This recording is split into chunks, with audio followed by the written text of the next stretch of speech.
Tujuannya yaitu menciptakan kehidupan yang efisien, nyaman, serta lestari, dan pada tahap akhirnya akan menghasilkan rencana yang menetapkan lokasi dari yang direncanakan.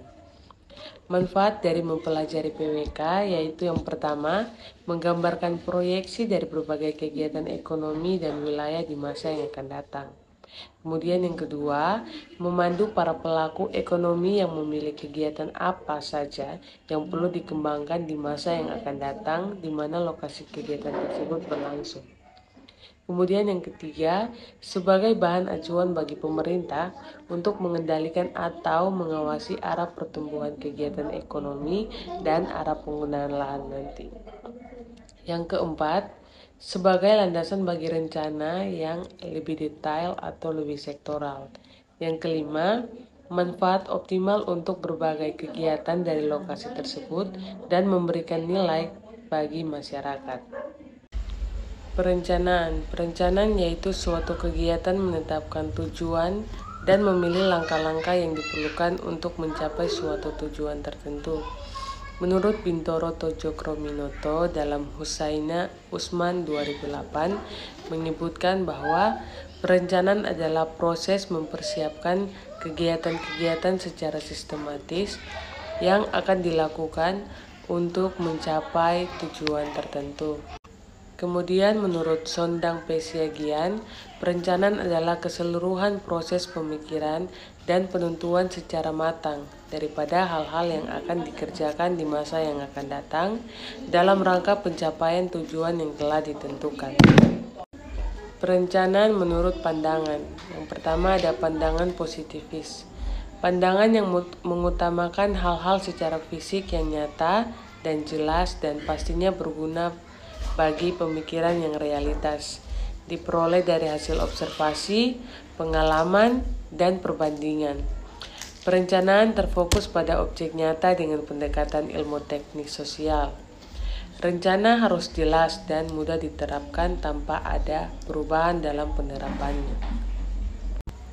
Kemudian ada pandangan fenomenologi, yaitu pandangan ini berpendapat bahwa kegiatan manusia diatur oleh nilai-nilai subjektif yang tidak dapat dilihat dan diselidiki secara utuh, dan ilmu pengetahuan kenyataan di dunia ini adalah jamak dan terstruktur, utuh dan tidak memunculkan perencanaan yang disebut advokasi planning atau partisipasi planning. Kemudian pandangan rasionalisme. Pandangan yang berkiblat pada pemikiran manusia sebagai landasan kebenaran, sedangkan objeknya bersifat tidak pasti, bisa berubah-ubah dan relatif kabur. Pengaruh terhadap teori perencanaan yaitu pertama, perencanaan adalah pemikiran manusia secara komprehensif untuk kehidupan manusia. Yang kedua, perencanaan adalah kegiatan publik. Yang ketiga, perencanaan berkembang sebagai ilmu. Pandangan utopianisme, yaitu pandangan tentang mimpi adanya kehidupan datang sesuai filsafat nilai kemanusiaan. Naturalisme, nilai-nilai kemanusiaan ini menimbulkan utopia sosial. Apabila ditata, maka manusia akan menjadi lebih bahagia, lebih produktif, dan lebih religius. Nilai-nilai naturalis mewujudkan utopia fisik yang apabila ditata maka manusia lebih sehat, lebih puas, dan lebih jenis wilayah. Jenis wilayah dibagi menjadi dua, yaitu jenis wilayah formal dan jenis wilayah fungsional. Jenis wilayah formal yaitu wilayah yang memiliki homogenitas kesamaannya dalam bentuk lahan, dalam bentuk iklim dan jenis tanah, dan kemudian vegetasi alam.